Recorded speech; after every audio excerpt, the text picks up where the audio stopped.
Welcome to our channel. Today we how to authenticate with Charles Schwab for secure login, complete guide step by step clearly.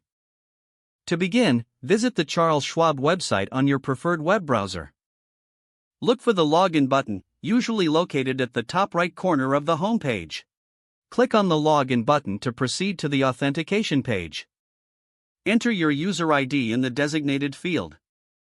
Be sure to double-check your user ID for any typos. Next, input your password in the password field. If you are using a shared device, consider unchecking the Remember User ID option for added security. After entering your credentials, review them one last time for accuracy.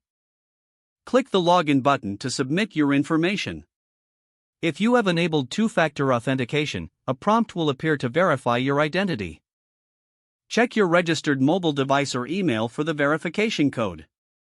Enter the code in the provided field on the authentication page. Click the Verify button to complete the two-factor authentication process. Once authenticated, you will gain access to your account dashboard.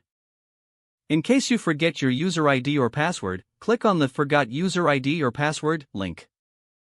Follow the prompts to recover or reset your credentials securely. Ensure that you log out after each session, especially if using a public or shared computer. For any issues during the login process, refer to the customer support section on the website. This concludes the guide on how to authenticate with Charles Schwab for secure login.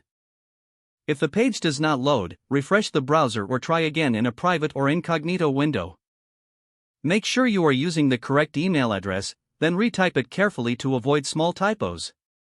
If your password is not accepted, use the reset option and create a new strong password you can remember. Check your spam folder for verification or security emails, then complete any requested confirmation steps. Enable two-factor authentication if available to improve account security and reduce unauthorized access risk. After signing in, review your profile details so your contact information and settings are accurate and current. If you see an error message, note it down and try again after restarting your device and internet connection. Log out when you finish, especially on shared devices, to keep your account and payment information secure. If the page does not load, refresh the browser or try again in a private or incognito window. Don't forget to like this video and subscribe to our channel for more step-by-step tech guides.